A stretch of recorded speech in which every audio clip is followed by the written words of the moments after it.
Today's video we are discussing, is probation a setup? A lot of people like to think that. A lot of people say that. A lot of people speculate probation is a setup. They want you to fail. Okay, my answer to that will be yes and no. So let's get into it.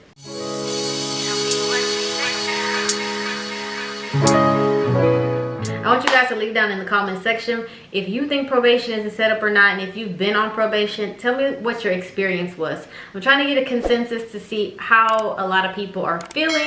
Thanks for clicking on this video. My name is Brittany. I'm your favorite P.O. And if you're new to my channel, I was a probation officer for 4.5 years. So today's video we're going to talk about, is probation a setup or not? So from my experience, I believe that it can help a lot of people, and then in some cases it also hinders people. If you want to know more about my experience being a PO, I have tons of videos on my channel, so I'll put a couple of them in the description box below, but please feel free to browse through all the videos on my channel because I talk a lot about it. But today's video is going to be specifically about whether or not I feel probation is a setup. So a lot of people who come to my office who were first-time offenders, they were scared out of their minds, okay? So they had no clue about what to expect. No one really told them what to expect.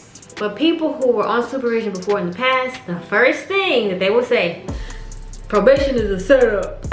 I swear, everybody would say that. So in some ways, it is hard for people to succeed on probation simply because they don't have the means to do such. You have to pay fines, you have to get a ride to community service, you have to keep a job.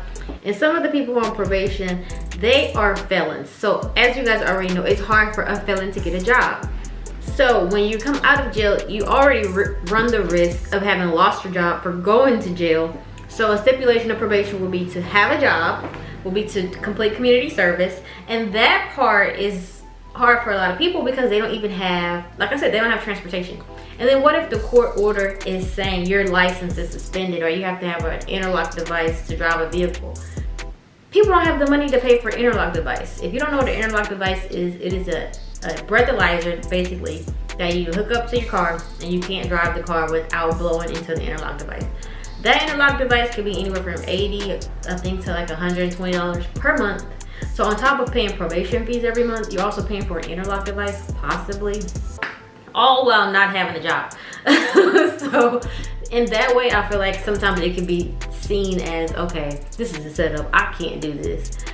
Do they tell you all of this stuff when you sign for probation? Yeah, but do many people even think about it or really comprehend how much it's actually gonna be? No, because they just want to get out of jail, which I understand. If you just want to get out of jail, even if I was in that situation, trust me, whatever get out of jail ticket I can get, I'm taking it. But it means that when you're finally on probation and you meet your officer for the first time and they're telling you all this stuff you have to pay, you're looking like, who?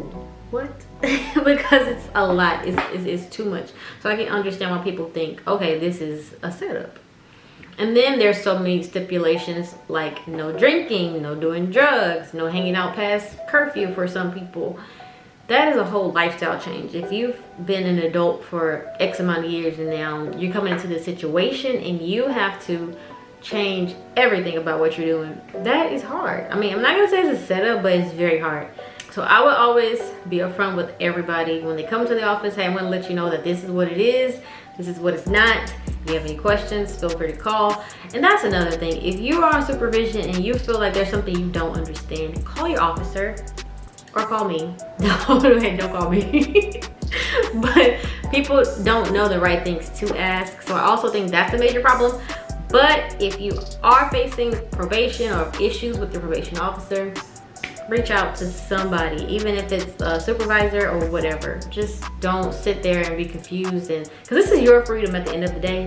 So if you don't want to talk to them, email me. Leave me a comment on my video because I'll be more than happy to help answer some questions for you, because it's hard. Like it's really hard. Honestly, if I was the one on supervision, I would be scared to death as well. That's why I made this. Another reason why I made this channel is to help people who are on supervision, who have no idea what they're doing. They have never been on it. They don't know anybody who's been on it.